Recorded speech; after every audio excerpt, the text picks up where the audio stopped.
Political Strategy Group sekalian. Hari ini kita sudah hadir di sini untuk sebuah diskusi yang semoga intens nantinya dengan pembicara kita di sini Pak Marzuki Darusman, seorang politikus senior dari Golkar, mantan pernah menjadi Jaksa Agung, pernah di Komnas HAM dan di Dewan HAM PBB juga salah satu itu. Dan kita akan membahas sebuah tema yang kiranya belum banyak didiskusikan di era sekarang ya, terutama ketika di pemilu itu orang banyak berbicara elektoral tapi tidak banyak berbicara soal dalam tanda kutip sejarah mungkin, sejarah transisi politik. Yang tema kita hari ini adalah 3 transisi kunci, Orde Lama, Orde Baru, dan Reformasi. Yang itu merupakan pondasi kalau menurut saya untuk kemudian kita melihat politik Indonesia hari ini dan masa mendatang. Selamat datang Pak Marzuki Darusman. Mungkin permisi Pak. Oh iya, siap. Terima kasih. Baik. Tadi gimana Pak perjalanan sampai ke sini, aman Pak? Aman. Ini banyak kemajuan lah. Banyak kemajuan. Meskipun kalau di hari-hari ini itu sebenarnya soft taraweh kemunduran Pak. Bukan, karena kalau padat artinya kan maju ekonomi kan. Oh iya benar, kalau padat maju ekonomi. Jadi sedang padat merayap Pak ya di jalanan tadi.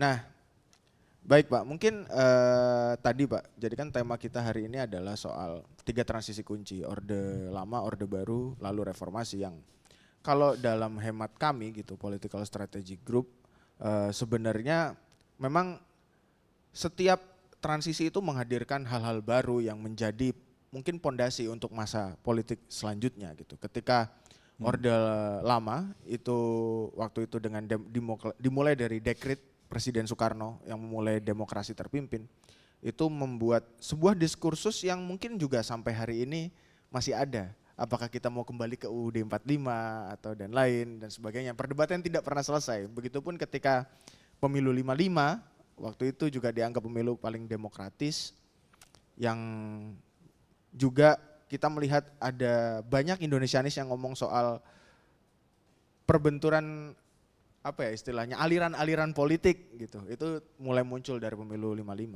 Dan Orde Baru dengan bagaimana kita melihat negara itu menghadapi ideologi yang dalam tanda kutip dianggap terlarang atau yang berbeda dengan ideologi negara, itu juga cukup banyak menggarami era-era politik hari ini, terutama reformasi kemudian yang kita rasakan sampai hari ini.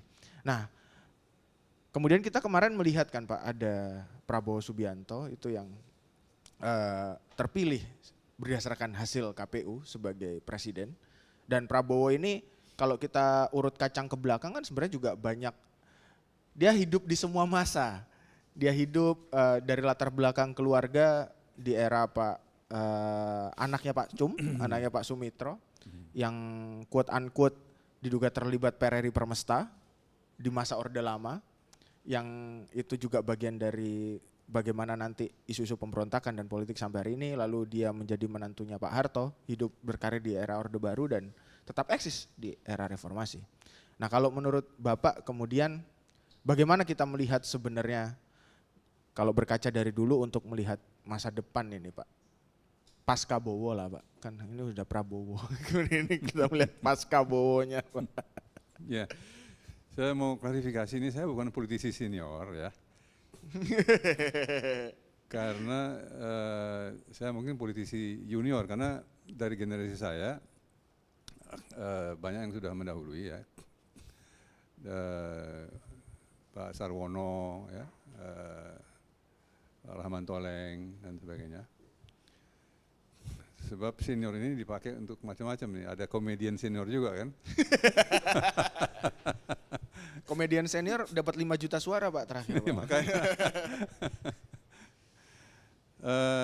Ya, saya kira ya Bang Mas, ini tema yang menarik karena saat ini kita sedang refleksi ya setelah 14 Februari bagaimana kita mulai mulai kembali lah ya setelah hingar-bingar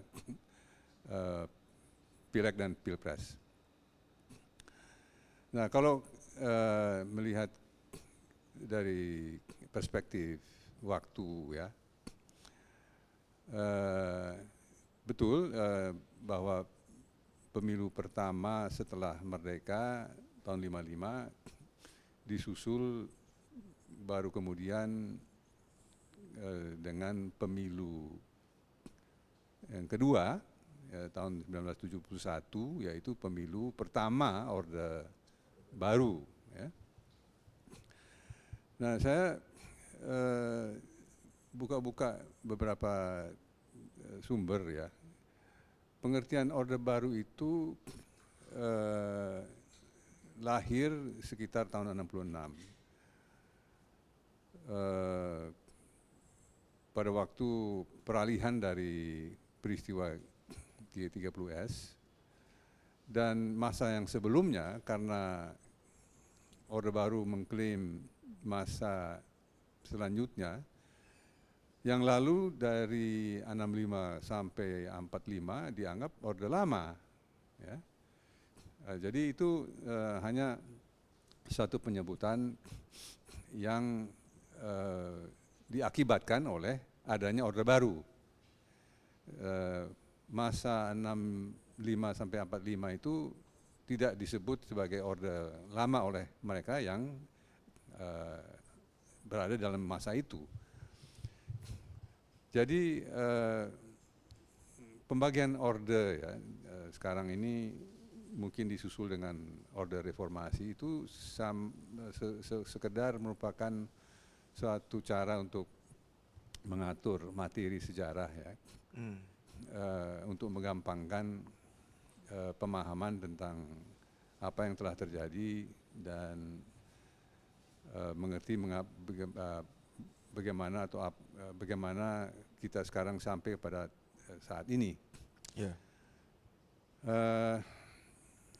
Orde Baru melaksanakan pemilu pada tahun 71, pemilu yang menurut saya ya rapih ya, betul ya. 71 saya belum ikut, saya baru ikut tahun 77, malah lebih rapi lagi tahun 77 itu. Ini rapi dalam konteks apa, Pak? Dalam konteks Orde Baru ya, jadi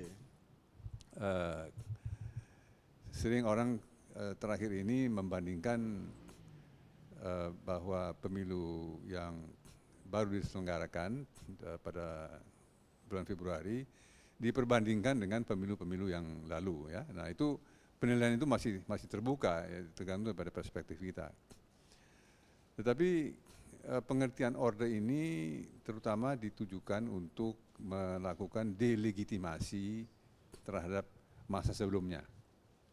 Jadi Orde Baru dibentuk, didirikan untuk melakukan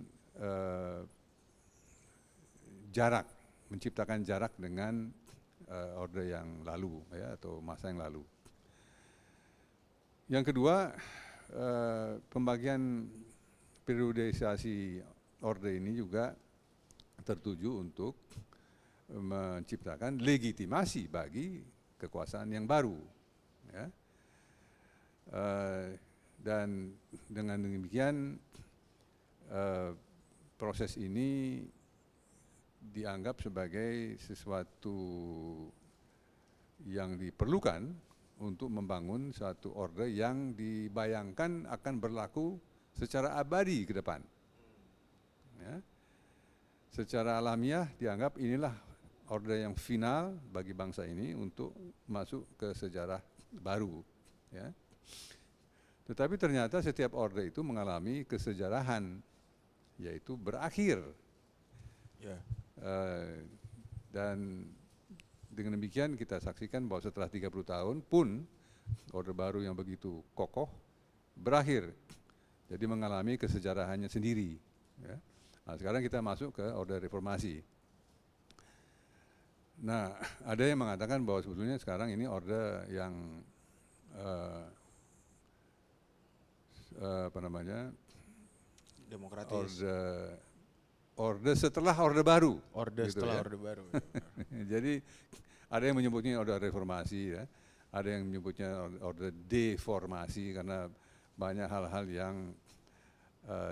yang dicanangkan pada perputaran 98 itu, harapan-harapan tentang demokrasi mengalami kemunduran ya, sampai sekarang ini. Nah itulah kira-kira kalau kita memahami pembagian-pembagian dari orde-orde itu. Oke.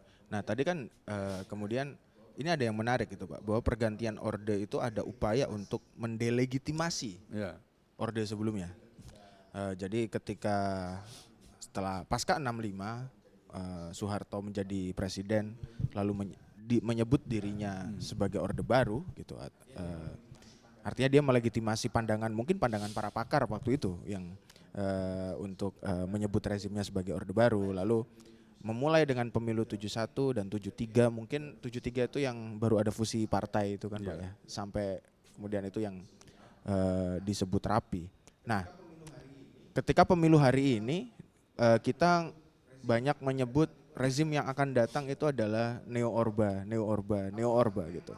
Apakah memang kemudian ketakutan-ketakutan itu bisa dikatakan terbukti gitu? Artinya nanti kepemimpinan ke depan itu bisa mendelegitimasi juga era yang sedang berjalan ini yang kita nikmati, reformasi, sebagaimana dulu Orde Baru mendelegitimasi Orde Lama dengan bangunan politiknya.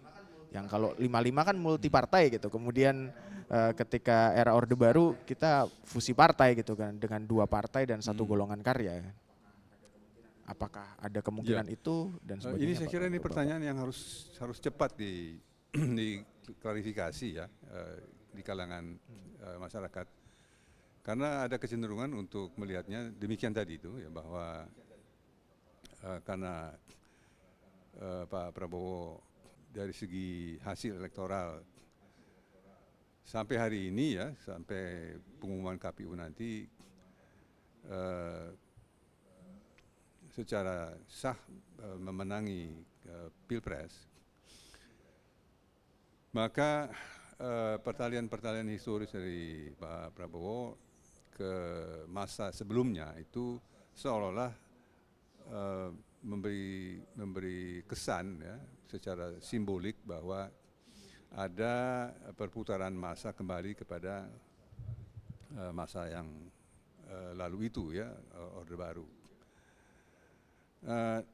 Nah ini saya ingin memberi perspektif bahwa setelah 98 perubahan dari masa Orde Baru 30 tahun ke masa yang sekarang ini, terjadi suatu transformasi besar dari segi susunan kekuasaan. Ya. Kalau kosmos ini ya terbentuk dengan teori ledakan besar, Big Bang itu ya. Maka pada tahun 98 terjadi Big Bang, ledakan besar kekuasaan yang menyebar ke seluruh pelosok tanah air. Desentralisasi itu Pak. Ya, tapi gambarannya yang menangkap ini adalah bahwa ledakan kekuasaan yang terpusat itu menyebar ke seluruh bagian tanah air kita ini. Nah, apa konsekuensi dari hal itu ialah bahwa hampir mustahil bahwa sebaran kekuasaan yang begitu rupa bisa dikumpulkan dan dihimpun kembali menjadi konsentrasi kekuasaan yang terpusat. Nggak mungkin. Ya. Itu saja sudah membedakan Orde sekarang, ya, masa sekarang dengan Orde Baru. Ya. Sehingga kita tidak perlu khawatir mengenai soal itu, ya, tidak perlu khawatir mengenai resentralisasi kekuasaan dalam pengertian Orde Baru. Tetapi ada satu resentralisasi dalam pengertian lain, yaitu bahwa Apa itu, Pak? dalam demokrasi terjadi autokratisasi dari kekuasaan. Nah, ini yang problematis ini, karena ini melekat kepada sistem dan struktur konstitusional kita, bahwa seorang presiden atau jabatan presiden itu mempunyai potensi untuk menjadi pusat kekuasaan di dalam demokrasi. Nah, itu yang mungkin dianggap sebagai emblematik atau simbolik dari kembalinya Orde Baru. Tetapi syarat-syarat untuk menjadi Orde Baru itu berat sebetulnya. Ya. Pertama harus ada pemusatan kekuasaan. Pertama yaitu bahwa harus ada dukungan aparat agar supaya suatu masa itu bisa menjadi orde, begitu ya. Karena Orde Baru itu di samping sebagai orde politik, dia adalah orde security, orde keamanan itu. Yang keamanan itu dipusatkan sedemikian rupa sehingga terjadilah bangunan tata politik yang berlaku pada waktu itu. Nah, Dengan itu istilah tidak ada sekarang. Anti subversif itu, Pak. Termasuk itu kan sudah dihilangkan ya. Nah, nggak mungkin, nggak masuk itu, nggak bisa. Dan konon kalau kita bicara dengan teman pimpinan-pimpinan TNI pada waktu yang lalu, mereka udah kapok tuh dengan dui fungsi itu. Iya.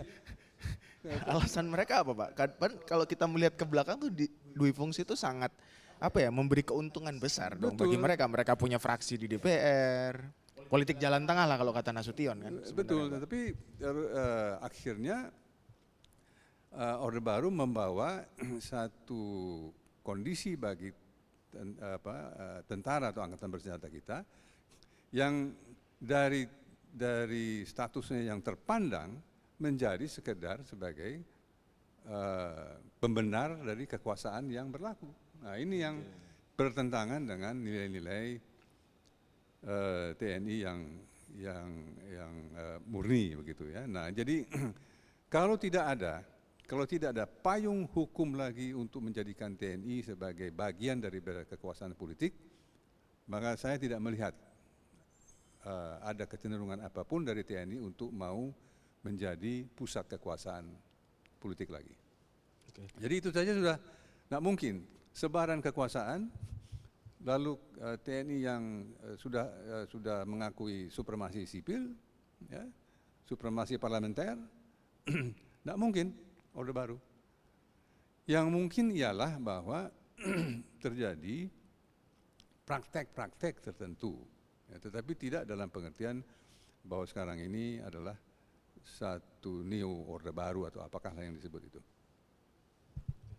Kalau kita melihat ke belakang gitu, Pak ya. Ini kan hari ini Bapak tadi bilang akan terjadi sebuah autokratisasi gitu, yang akan memberikan presiden itu seolah-olah memiliki kekuatan politik yang sangat besar atau terpusat di situ, yang sebetulnya dibagi tiga kan, dengan yudikatif dan dengan legislatif gitu kan, idealnya kemudian jadi tidak ada despot di tubuh presiden itu. Kecenderungan itu kan kemudian kalau kita mau ingat lagi gitu, bagaimana dulu zaman Orde Lama gitu, ketika DPR itu memberikan mandat kepada Soekarno sebagai presiden seumur hidup, gitu, sebagai mandataris utama MPR gitu kan. Lalu hal yang serupa juga terjadi di Orde Baru dengan bentuk yang sangat berbeda gitu, dengan penguasaan parlemen, sehingga kemudian parlemen itu hanya dalam tanda kutip tidak bisa menjadi alat check and balances, tapi hanya pemuas nafsu politik pemerintah atau kebijakan pemerintah udah pasti diketok, hampir tidak ada oposisi yang lahir adalah kontingen saja, ya seolah-olah oposisi, misalkan waktu itu mungkin PDI atau P3 gitu, seolah-olah oposisi di kebijakan-kebijakan tertentu. Dan hari ini ketika melihat balik kepada autokratisasi yang sebenarnya DPR di era reformasi ini kan diberikan wewenang yang sangat besar untuk mengontrol presiden, sementara wewenang presiden itu yang diturunkan kan hasil dari reformasi itu. Namun kita juga melihat gitu ternyata partai-partai di DPR ini kan kemudian masih punya hasrat untuk melakukan serving presiden gitu, serving the presiden, melayani kebijakan-kebijakan strategisnya dan lain-lain. Nah, apakah mungkin Pak kemudian meskipun tadi sudah dibilang bahwa ini kita sudah desentralisasi, kita sudah tentara artinya yang jadi bagian dari security itu sudah tidak mau menjadi orde baru kembali lagi gitu, menjadi alat politik. Tapi dengan adanya bangunan politik hari ini sebenarnya sedikit mirip untuk pengkondisian di parlemen, untuk melemahkan ulang parlemen yang bisa mengubah mungkin Undang-Undang Nomor 34 TNI itu bisa diubah lagi dan itu mungkin dianggap oleh TNI yang generasi baru itu sebagai peluang lagi dan kemudian melahirkan itu. Apakah mungkin bisa sejauh itu kemudian Pak? Kalau dari segi spekulasi, dari segi teori, mungkin saja kita bisa membentuk senario-senario ya yang merupakan kelanjutan atau turunan lah dari keadaan sekarang ini. Tetapi menurut saya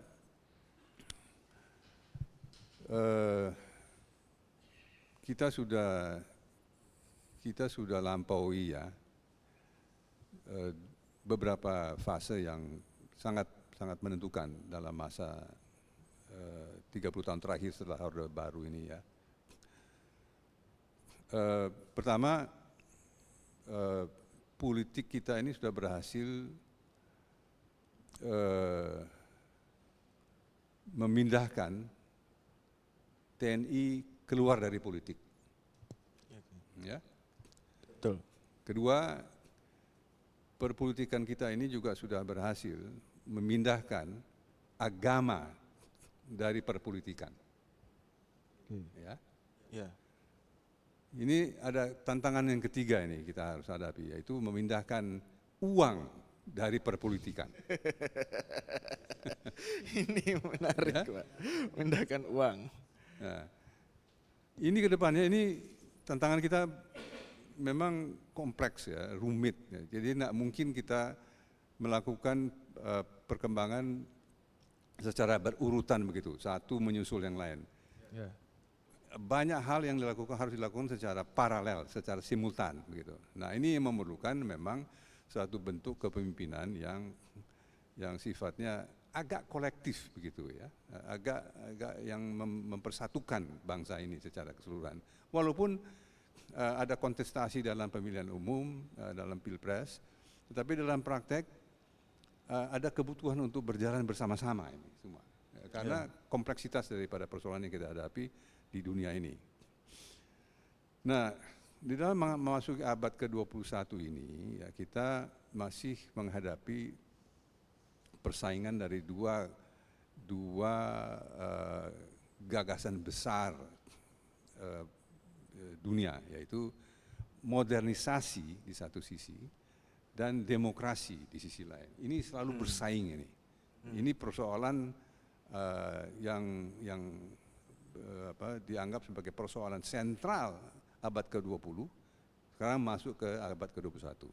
Nah, dari perimbangan antara modernisasi dengan demokrasi, nampaknya yang agak mengungguli yang lain adalah modernisasi. Ya. Atas indikator? Yaitu bahwa kemajuan ekonomi dan kesejahteraan itu diberi prioritas di atas paham sosial politik yang luas, yaitu demokrasi. Ya. Ya, kita pun mengalami hal itu dalam perputaran dari tahun 65 sekarang ke sini, ya. Dibuat Orde Baru, Orde Pembangunan dan sebagainya. Nah, tetapi apa yang menjadi format politik pada saat sekarang ini memang sudah mulai terbentuk pada masa orde sebelum orde baru, ya. Yaitu pengelompokan dari orientasi politik di dalam masyarakat kita, ya. Nasionalis, lalu kelompok tradisional agama dan kelompok progresif, begitu. Ya. Nah, ini masih merupakan satu pola yang berkembang dengan manifestasi yang berlain-lainan, ya. Tetapi yang sekarang ini kita harus akui bahwa modernisasi menyebabkan bahwa partai-partai politik itu tidak banyak berbeda satu dengan yang lainnya. Oke, itu yang diistilahkan mungkin partai politik hari ini mengalami pseudo ideologi itu, Pak. Ya, persis. Nah, ya, karena pembangunan begitu kompleks, partai politik mengalami depolitisasi, ya, oleh karena modernisasi itu, maka memang menjadi pertanyaan apa sebetulnya yang membedakan satu partai dengan yang lain? Iya, hampir nggak ada. Ya. Dan dengan demikian ini yang menjadi problem kita, bahwa terkadang terasa bahwa pemilihan legislatif itu sebetulnya bukan pemilihan itu, karena hampir sama dari semua partai-partai ini satu sama lain dari segi ekonomi terutama, ya. Nah, ini ada tantangan ke depan ini, bahwa kalau pemilihan legislatif dan pilpres ini mau betul-betul demokratis, maka partai-partai tidak bisa lagi menjadi bagian dari aparat negara. Jadi partai politik sekarang ini sebetulnya bagian daripada aparat negara yang menciptakan stabilitas politik dan ekonomi di dalam masyarakat. Dia bagian dari aparat, tapi dinamakan partai politik. Nah, kalau itu sudah diakui, ya, mari kita coba membangun kembali partai politik ini sebagaimana mestinya, yaitu sebagai sarana politik yang memungkinkan aneka aspirasi masyarakat bisa disalurkan. Jadi kira-kira begitu itunya, lanskap gitu, ya, lanskap politik kita ini. Tapi kemudian kalau misalkan dibilang tadi partai hari ini politik itu digarami oleh terlalu dipengaruhi oleh uang atau kapital, itu memang benar gitu. Banyak penelitian gitu, misalkan penelitiannya Burhanuddin Muhtadi gitu, bahwa ya politik uang itu memang meningkat terutama di pemilu legislatif, meskipun banyak kebocoran juga gitu kan di dalamnya. Tapi kalau dibilang kemudian partai politik ini menjadi aparat negara gitu, Pak, ini bagaimana kita membayangkan partai politik sebagai aparat negara itu timbal balik yang mereka dapatkan itu apa? Kan sebagai aparat kan pasti ada hubungan timbal balik dengan negara sehingga mau menjaga stabilitas politik dan ekonomi gitu, Pak. Iya. Nah, ini uniknya ini Indonesia ini, ya, bahwa kita melalui masa-masa yang sulit di waktu yang lalu sekarang ini muncul sebagai bagian dari sejarah dunia, ya. Sekarang ini sudah mulai dilihat bagaimana posisi Indonesia secara internasional, secara global, ya. Bahwa Indonesia adalah negara yang pertama yang menyatakan kemerdekaannya setelah Perang Dunia selesai. Ya. Negara-negara yang lain yang menyatakan kemerdekaannya itu menyusul langkah Indonesia. Dan dengan demikian Indonesia sebetulnya mengantar dunia dekolonisasi itu ke masa yang baru seperti sekarang ini. Nah, ini sejarah Indonesia ini, bagian dari sejarah Indonesia ini tidak banyak diakui oleh internasional, ya. Sekarang ini sudah mulai muncul lagi sekarang ini bahwa Indonesia lah yang mengantar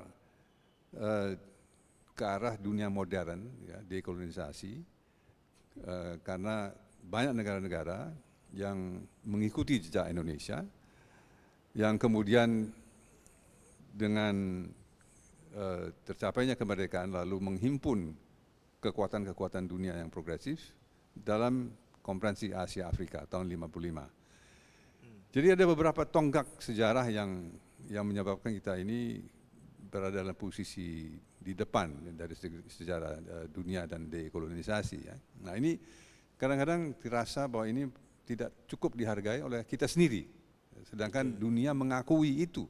Ya. Banyak buku-buku sejarah sekarang yang muncul yang mengangkat masalah ini di panggung pemikiran sekarang.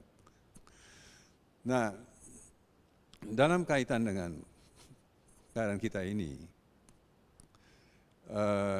kita sekarang saya kira mulai menyadari bahwa politik kita ini memasuki satu fase yang kritis, ya, yang kritis. Karena apa yang sekarang berlaku ini memang terbentuk dari mulai masa Soekarno dan Pak Harto, ya. Terutama dari segi penguasaan sumber-sumber daya ekonomi. Ya, maka kecuali bahwa orde sekarang ini dipersamakan dengan orde baru, ada juga pandangan bahwa keadaan sekarang ini adalah suatu bentuk oligarki yang berkembang sekarang, ya. Nah, ini kontroversi. Ini bisa diperdebatkan apakah memang demikian atau tidak, ya. Atau apakah memang oligarki ini sebetulnya lahir pada masa orde baru, ya. Yang saya cenderung untuk mengatakan, dan ini mungkin dipengaruhi oleh ini pandangan-pandangan para ilmuwan, ya, bahwa sebetulnya kita ini bukan oligarki, tetapi satu sistem politik yang memiliki banyak oligark. Ya, beda itu. Nah, karena kalau oligarki, maka mestinya sejak 98 2 atau 3 presiden kan kita sudah, ya, dari Gus Dur, Ibu Mega, Pak SBY, Pak Jokowi, mestinya kalau oligarki yang berkuasa, maka yang menjadi presiden itu adalah wakil dari oligarki itu. Dan ternyata tidak, bukan. Ya. Jadi kenapa bisa dibilang bukan, Pak? Karena orang-orang ini bukan pengusaha gitu. Bukan bagian dari oligarki yang kita pahami sebagai oligarki. Ya. Gus Dur enggak, bukan. Ya kan? Mega tidak, Pak SBY tidak, Pak Jokowi tidak. Ya. Nah, tetapi yang kritis sekarang ini adalah ke depan ke sananya ini apakah akan begitu terus atau tidak. Nah, figur Pak Prabowo ini memang punya sejarah dengan masa yang lalu. Tetapi yang menjadi dimensi utama dari Jenderal Prabowo ini sebetulnya bukan karena posisinya dalam konstelasi ekonomi, tetapi orientasi politik ekonomi yang hendak dibawakan oleh Pak Prabowo ke depan kalau kita menelusuri masa lalu dari keluarga Pak Sumitro. Betul. Ya, Sebagai pengusaha, sebagai ilmuwan dan sebagai ideolog. Oke. Ya. Ya waktu itu masih Partai Sosialis Indonesia lah, ya. Ya. Ada idealisme untuk memajukan suatu ideologi progresif. Ya, meliberalisasi ekonomi salah satunya. Termasuk liberalisasi ekonomi, kan. Ya. Nah, Itu pandangan saya secara pribadi ya ke depan, bahwa kepemimpinan yang akan dibawakan nanti kalau sudah selesai dengan urusan-urusan di KPU ini ya, dan saya memperkirakan bahwa KPU juga ini akan inilah arif menyelesaikan masalah ini semua ya. Arif bahasanya. Sehingga kita sudah mulai dengan perpolitikan baru ke sana. Nah, kita nggak tahu bagaimana. Ini kan masalah gaya juga ya, masalah latar belakang dan pengalaman pribadi Pak Prabowo. Tetapi yang kritis menurut saya ialah bahwa kondisi politik ekonomi kita ini yang sementara orang mengatakan oligarki, menurut saya tidak ya, karena wakil-wakil dari oligarki itu tidak pernah menjadi presiden, tidak pernah menjadi pimpinan nasional. Semestinya ya begitu ya, kalau oligarki menguasai keadaan, pasti salah satu dari oligarki itu akan menjadi presiden. Betul. Ya kan? Nah, kedepannya kita yang belum tahu. Apakah Pak Prabowo akan menjadi bagian dari oligarki yang membuka lembaran ke arah ke depan, menjadikan Indonesia sebagai apa yang kita kenal sebagai satu oligarki? Mudah-mudahan tidak. Oke, karena kalau misalkan dibaca ke belakang itu sebenarnya ada kemungkinan untuk itu, untuk membuka ruang kepada oligarki tidak hanya mengakumulasi harta, tapi juga mengakumulasi kekuasaan di politik, begitu Pak. Nah, jadi menurut saya ingin menyingkap pandangan-pandangan dari seorang juga ilmuwan ya, Markus Mitzner yang menggambarkan, dan saya bisa memahami bahwa para oligarki ini menganggap bahwa perubahan tahun 98 ya, sebaran dari kekuasaan itu telah berjalan terlalu jauh. Ya. Tapi oligark yang ada sekarang ini tidak ingin kembali kepada pemusatan kekuasaan yang lalu. Ya, tidak ingin kembali ke sultanistik oligarki. Tidak akan kembali ke situ. Ya.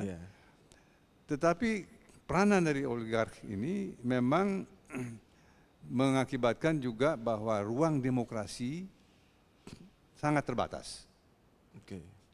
Sehingga yang sekarang terjadi ialah satu kombinasi unik, ya, boleh dibilang unik, bahwa para oligark ini menerima bahwa demokrasi harus ada, tetapi juga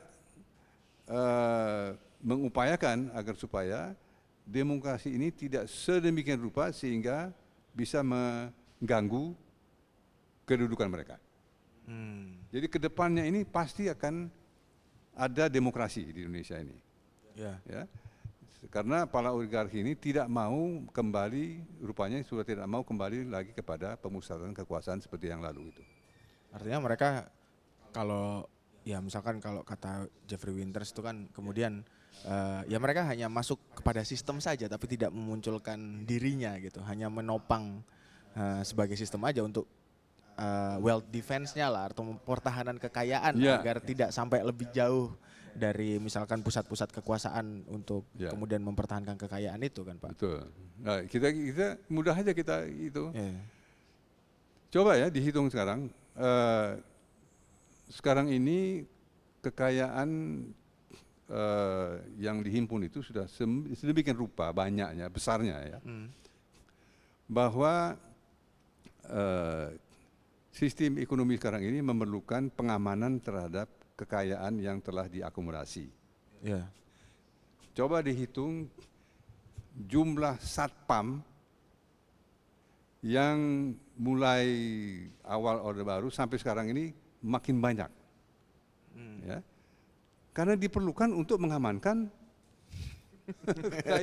aset-aset kekayaan yang terakumulasi semakin besar dan semakin besar di era reformasi ini. Jadi mudah aja dihitung ini kekayaan kita makin besar oleh karena jumlah satpam juga makin banyak. Iya. Dalam berbagai bentuk wajah. Dalam berbagai bentuk. Nah, itu membuktikan. Nah, sekarang tantangan kita ini adalah bahwa kepincangan ekonomi yaitu 1% menguasai 60% Ya. dari aset itu terlalu pincang. Tidak bisa itu dipertahankan. Nah, ini harus ada restrukturisasi, dan kalau ada restrukturisasi harus ada kompensasi bagi mereka yang terkena restrukturisasi itu. Itu bayangannya bagaimana? Nah, ini mudah-mudahan itulah yang kita harapkan Pak Prabowo bisa mulai melakukan itu. Tidak bisa dilakukan dalam 5 tahun, bahkan mungkin tidak 10 tahun, ya kan? Tapi meletakkan dasar-dasar bagi perubahan ke arah pemerataan yang lebih adil ya bagi bangsa kita ini, sehingga kalau kita mau kutak-katik trilogi pembangunan yang lalu itu ya, dan saya kira itu trilogi yang bermanfaat ya. Banyak sekali dari beberapa pemikiran bahwa yang dari Orde Baru itu ada yang perlu dihargai begitu ya, yang harus diteruskan. Antara lain itu penyederhanaan cara kita melihat proses pembangunan dari segi trilogi ya, pertumbuhan, pemerataan dan stabilitas ya. Ya. Nah, yang mungkin ke depan yang harus dilakukan adalah pertumbuhan, juga pemerataan, dan juga stabilitas. Ya. Tetapi bukan pertumbuhan yang kemudian lalu diratakan, tetapi pertumbuhan yang dilakukan melalui pemerataan. Oke. Ya. Jadi pemerataannya didahulukan. Pemeratannya untuk bersamaan dengan pertumbuhan itu. Pertumbuhan. Ya. Nah, itu mungkin bisa sedikit banyak memperbaiki ketimpangan yang terakumulasi selama puluhan tahun itu.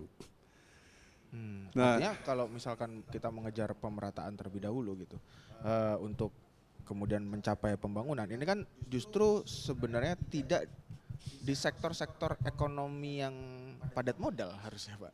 Iya, itulah makanya. Jadi sekarang saya kira bukan kayak nikel gitu misalkan hilirisasi itu kan padat modal gitu. Betul. Ketika teorinya kita mau pemerataan yang mencapai pembangunan, ini kan padat karya. Betul. Nah makanya itu memang itu harus dikejar ya di hilir. Tapi kebijakan hulunya juga harus dibenahi ya, agar supaya hilirisasi itu juga terjadi atas dasar upaya untuk melakukan pemerataan bagi penduduk yang lebih luas gitu. Nah, ini hal-hal ini, reevaluasi ini yang harus dilakukan oleh pemerintah untuk mulai satu masa yang baru ke depan ya. Apakah itu kemudian bisa misalkan memperkuat wewenang pemerintah daerah dalam hal ketika kita bicara desentralisasi itu kan ada dua hal gitu Pak. Kemudian desentralisasi politik lalu desentralisasi kapital yang hari ini sudah berjalan sebenarnya untuk peraturan-peraturan teknis pengelolaan aset di daerah itu pemerintah daerah bisa misalkan menerbitkan izin untuk pertambangan dan lain-lain. Sebenarnya kan itu di awal-awal reformasi yang kemudian kemarin baru saja diubah UU Minerba itu misalkan semua izin mineral batu bara itu kemudian kan dikembalikan ke pusat, tidak ada perizinan daerah. Artinya ketika bicara kembali ke pusat ini kan secara regulasi saja itu sudah despot gitu. Sudah tidak kepada pemerataan seenggaknya UMKM di bidang pertambangan dan lain-lain itu mungkin akan lebih susah. Apakah itu akan dikembalikan ke situ lagi atau dibiarkan begini saja gitu? Ini ada memang ada problem di situ ya. Cuman ini saya kira juga kita perlu ambil jarak ya dengan keadaan itu lalu menilai ya. Bahwa sekarang ini sebetulnya negara kita ini sudah menjadi negara regulasi ya. Begitu banyak regulasi yang saling bersilangan, yang tidak memungkinkan kita untuk mengikuti lagi regulasi mana yang berlaku pada saat tertentu begitu ya. Sehingga ada kontradiksi, persilangan dan lain sebagainya yang memerlukan penjernihan. Ini yang saya kira juga menjadi tantangan bagi dunia hukum kita di masa yang akan datang. Fase penjernihannya itu Pak ya? Ya, untuk kembali kepada negara hukum dan tidak menjadi semata-mata negara regulasi seperti yang sekarang ini. Oke. Nah mungkin begini Pak, ketika tadi kita membayangkan ada otokratisasi peluangnya yang terus kemudian hari ini negara menjadi negara yang penuh regulasi gitu kan, regulatory state mungkin bahasanya gitu. Lalu ada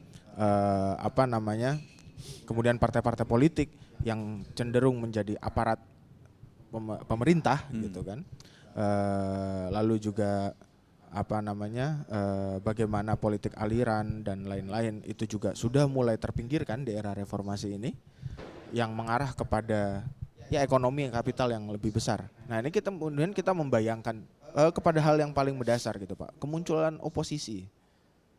Kalau menurut Bapak kemudian bagaimana peluangnya ke depan gitu untuk menghadirkan oposisi ketika kita tahu ketika azasnya misalkan kepada arah pembangunan ekonomi, ketika ekonomi itu menjadi panglima lah di Orde Baru itu tidak ada oposisi atas nama stabilitas gitu Pak. Bagaimana kita membayangkan hari ini bisa muncul oposisi yang tentu saja harapannya mewakili masyarakat Ya. untuk sebagai Sementara penyeimbang. begini ya, sementara mungkin kita belum bisa bicara mengenai oposisi. Yang tadi kita bicarakan mengenai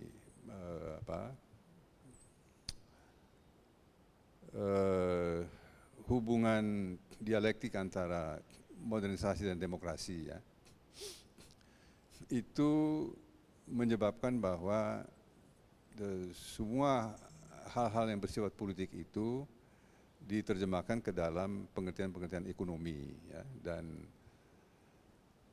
yang berlaku adalah kaedah-kaedah ekonomi seolah-olah politik tidak mempunyai arti dalam kehidupan. Nah, ini telah menyebabkan bahwa kedaulatan rakyat yang berada di Dewan Perwakilan Rakyat, ya, yaitu yang terwujud sebagai kedaulatan parlementer, itu sekarang mengalami persaingan oleh kedaulatan hukum. Ya. Ini ada suatu hubungan dialektika antara demokrasi dengan kecenderungan untuk mengatur kehidupan dari segi hukum semata-mata, yaitu munculnya apa yang boleh kita sebutkan sebagai juristokrasi. Ya.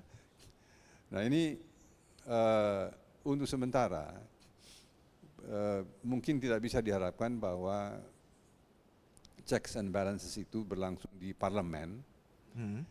Yang mungkin adalah checks and balances antara bagian eksekutif dengan bagian yudikatif. Oke. Ya. Yang kita lihat sekarang ini, kita lihat bahwa Mahkamah Konstitusi memainkan sesuatu peranan checks and balance terhadap eksekutif. Jadi checks and balance itu untuk sementara hanya bisa dilakukan melalui Mahkamah Konstitusi terhadap pemerintah. Oke. Dan itu syaratnya Mahkamah Konstitusi tidak bisa mengulang sejarah buruk MA Pak ya, yang terlalu terkooptasi gitu mungkin. Iya, karena itu ini sekarang politik. makanya ini banyak sekali diharapkan karena kata akhir dalam politik sekarang ini ada di Mahkamah Konstitusi. Oke. Ya. Sehingga kalau mau ada checks and balances, ya kita hanya bisa melihat pada checks and balances antara Mahkamah Konstitusi dengan Presiden. Posisi di dalam parlemen untuk sementara kita anggap masih harus ditata ulang ini. Karena partai politik satu sama lain tidak mempunyai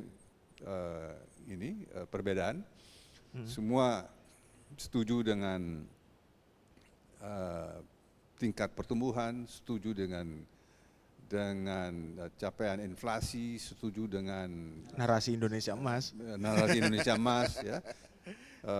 Prioritasnya sama semua. Ini hanya gaya saja ya, beda satu sama lain. Ya. Jadi jangan kita harapkan ada checks and balances di parlemen itu. Dulu pernah ada satu masa di mana satu partai yang besar, itu Golongan Karya, berada di luar pemerintah.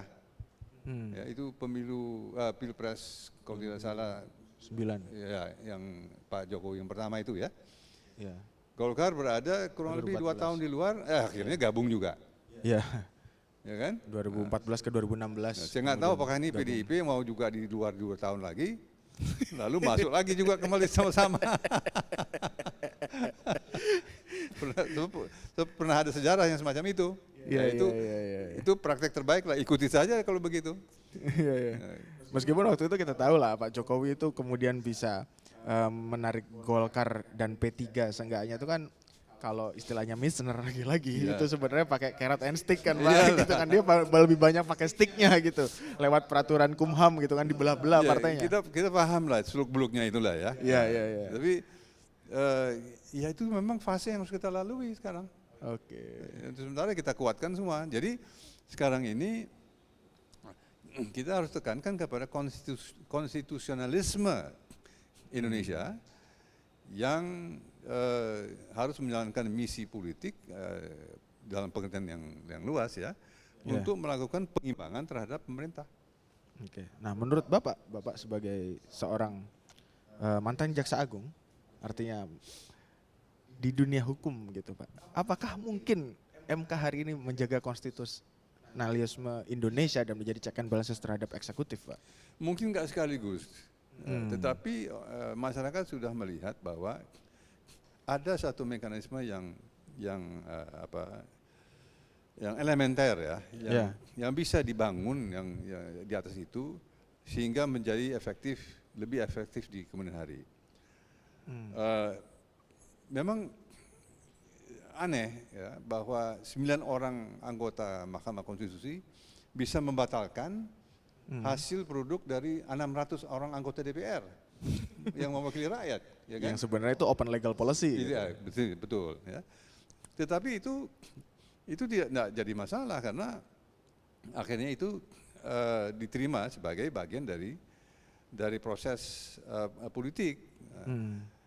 Jadi menurut saya kondisi dasar Indonesia yang hampir mustahil lagi bisa dikembalikan kepada masa lalu, ya, di mana ada konsentrasi kekuasaan, itu menjadi jaminan bahwa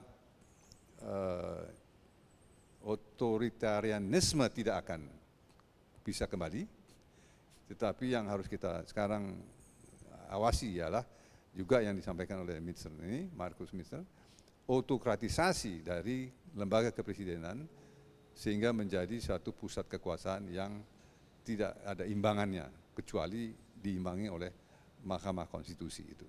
Oke, siap. Terima kasih banyak Pak Kiki sudah bersama Political Strategy Group. Tidak ngerasa kita udah 1 jam Pak ngobrol. 1 jam ternyata kita sudah menjelang buka puasa. Nih cukup menarik ya.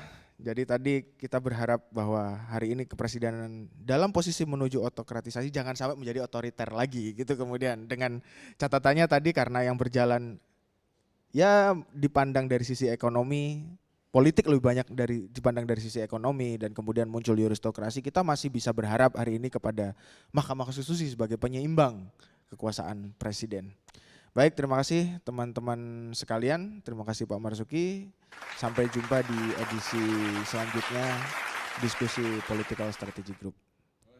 Selamat sore. Assalamualaikum warahmatullahi wabarakatuh.